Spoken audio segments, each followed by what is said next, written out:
14 cube, 16 cube, 18 cube, इस तरह से 30 क्यूब तक का मान पूछा गया है। तो ये हमें साफ साफ दिख रहा है कि 2 का क्यूब कॉमन करेंगे यानी कि 8 कॉमन हो जाएगा, तो 7 क्यूब, 8 क्यूब, 9 क्यूब, इस तरह से 15 क्यूब तक का वैल्यू मिलेगा।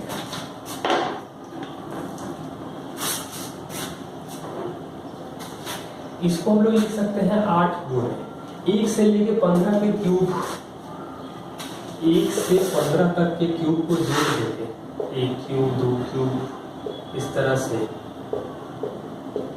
15 तक के क्यूब को जोड़ देते हैं और उसमें से 1 क्यूब, 2 क्यूब, इस तरह से 7 क्यूब तक को हम लोग घटा देते हैं, 6 क्यूब तक को हम लोग घटा देते हैं। तो मिलेगा क्या? 8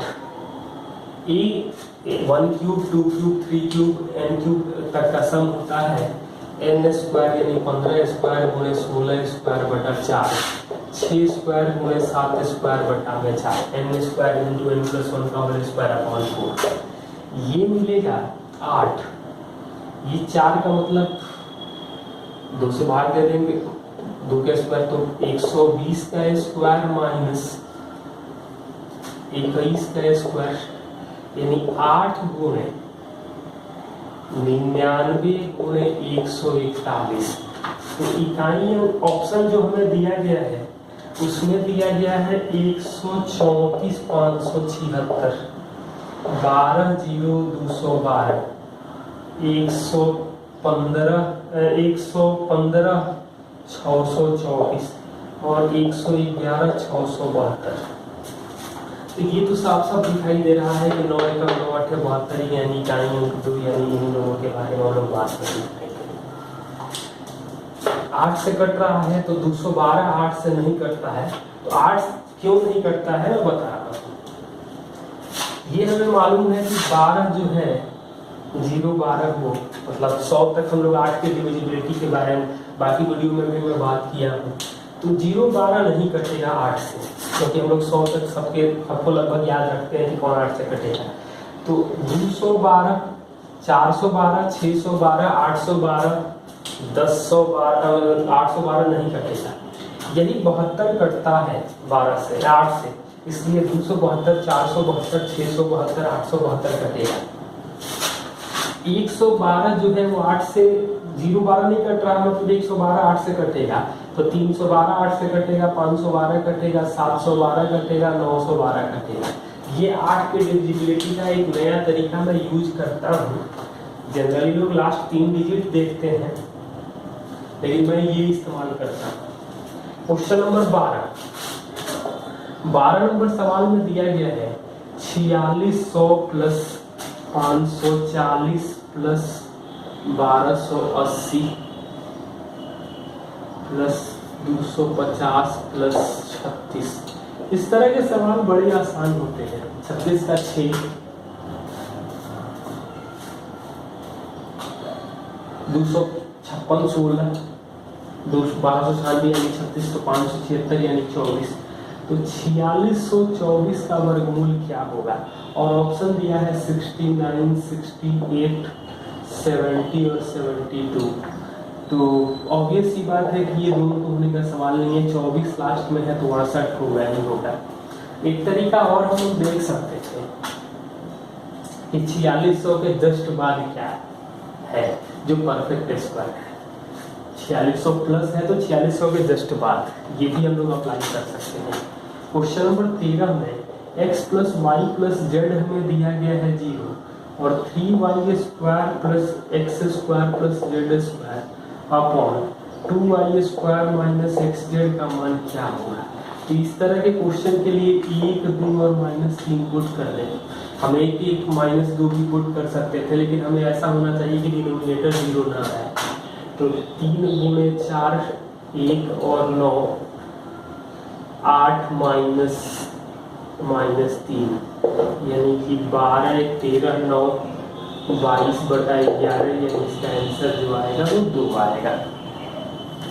क्वेश्चन नंबर 14 दिया गया है p का वैल्यू है 7 + 4 √3 और pq 1 है।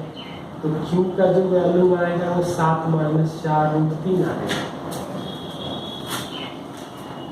हमसे पूछा गया है 1/p² प्लस 1/q²।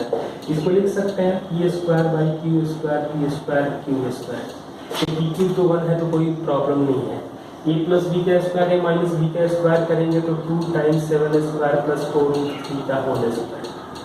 तो 49 और 48 97 गुणा करेंगे तो 194 आएगा।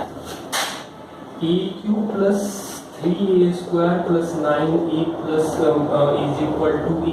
और हमसे पूछा गया है aq प्लस 3/a का वैल्यू क्या होता है। एक तो तरीका यहाँ ये दिख रहा है कि a पावर 4/a, तो a पावर 4 का मतलब यहाँ a से गुणा करेंगे तो a power 4 plus 3aq plus 9a² बराबर a। और हम अब 3 से गुणा करें तो 3aq plus 27a plus 9a² plus 27a बराबर ये आ जाएगा 3 से फिर से गुणा कर दे रहे हैं। अब घटा दें, ये दोनों कैंसिल होगा, 27 उस साइड जाएगा तो a पावर 4 बराबर 28a प्लस -3, यानी कि a power 4 -3/a minus plus हो जाएगा 28 आ जाएगा। तो मतलब aq प्लस 3/a का वैल्यू आएगा 28। x plus y plus z बराबर 1, एक्स वाई जेड बराबर 1, x cube plus y cube plus z cube बराबर 13। तो x y plus y z plus z x का वैल्यू इसको t मान ले रहे हैं क्या, इसका स्क्वायर करेंगे तो x² plus y² plus z² plus 2t बराबर 1। और x³ plus y³ plus z³ minus 3xyz का फॉर्मूला होता है 1 इसका वैल्यू आएगा 1 माइनस 2t माइनस t, यह आएगा 13 माइनस 3/1। तो 10 बराबर 1 माइनस 3t, 3t का वैल्यू -9, t का वैल्यू आ जाएगा -3। 17 नंबर सवाल में ये दिया गया है कि a/b/c बराबर 6/5 है, b प्लस c/a दिया है 9/2 और हमसे पूछा गया है a प्लस c/b का वैल्यू क्या होगा। a b c तीनों जोड़ने में 6 5 11 9 2 11, तो समस्या नहीं है। अभी मैं ये सवाल बता ले रहा हूँ, उसके बाद मैं बताऊंगा कि जब बराबर नहीं होगा तो C 5 हो जाए, A 2 हो जाए तो 5 2 7 यानी कि B का मान 4 आ जाएगा। ये आ जाएगा 2 प्लस 5 यानी 7/4। यही सवाल ये दिया होता A/B प्लस C 1/2 होता और B/C प्लस A 1/3 होता। मैं एक सवाल बस करना चाह रहा हूँ। और C/A प्लस B क्या होता है, जब यहाँ जोड़ने पर 3 है, यहाँ जोड़ने पर 4 है, जब जोड़ने पर बराबर नहीं दिखता है तो 3 और 4 कैल्शियम बार, मतलब यहाँ 4 से गुणा करेंगे तो 4/8 और यहाँ 3 से गुणा करेंगे तो 3/9। तो A 4 हो जाएगा, B 3 हो जाएगा, C हमें मिल जाएगा 5, क्योंकि जोड़ने पर 12 है। 5/4 प्लस 3 यानी 5/7 ऐसे सॉल्व कर सकते हैं। x³ plus y³ plus z³ बराबर 3 × 1 प्लस xyz। t का वैल्यू दिया गया है y plus z minus x, q का मान दिया है z plus x minus y और r का वैल्यू दिया गया है x plus y minus z। हमसे पूछा गया है pq प्लस q का q plus r³ minus 3pqr, इसका वैल्यू क्या होगा। इसको तो लिख सकते हैं 1/2 p plus q plus r, p minus q का स्क्वायर, q माइनस r का स्क्वायर और r minus plus r minus p का स्क्वायर। तो पी क्यू बार तीनों को जोड़ेंगे तो 1/2 x plus y plus z आएगा। लेकिन p माइनस क्यू करेंगे तो हमें क्या मिलेगा, 2y माइनस 2x, मतलब 4 गुणे x minus y minus x का स्क्वायर में कोई प्रॉब्लम नहीं है। ऐसे ही मिलेगा 4 इंटू जेड माइनस वाई का स्क्वायर और एक्स माइनस जेड का स्क्वायर, 4 इंटू, मतलब ये तो आ जाएगा 4 गुणे x cube plus y cube plus z cube minus 3x y z, और इसका मान 3 दे रखा है, यानी 3 गुणे 4 करेंगे तो क्या आ जाएगा। क्वेश्चन नंबर 19, ये दिया गया है x1 x2 x3 बराबर 4 plus x1 plus x2 plus x3, और हमसे पूछा है 2 प्लस x1 1/2 प्लस x2 और 1/2 प्लस x3। हम लोग ये काम कर सकते थे, यहाँ 3 वेरिएबल है तो कोई दो को हम लोग मान लें, तीसरा को निकाल सकते हैं। तो x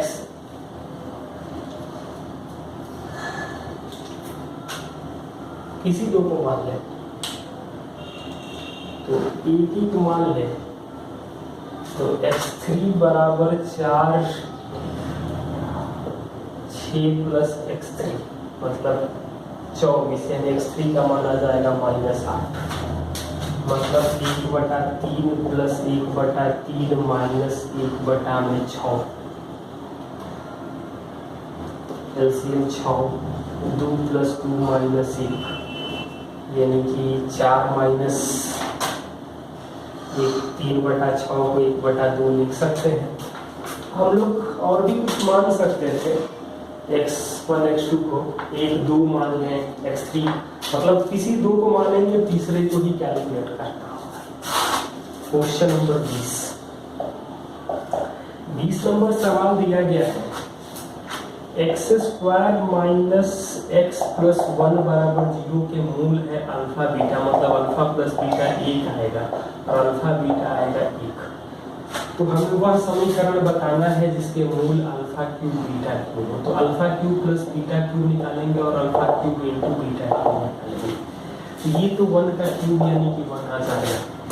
इसको हम लोग लिख सकते थे, इसका क्यूब करेंगे तो alpha cube plus beta cube plus 3 गुणे अल्फा इंटू बीटा 1 और alpha beta 1, alpha plus beta बराबर 1। तो ये तो वैल्यू आ जाएगा -2,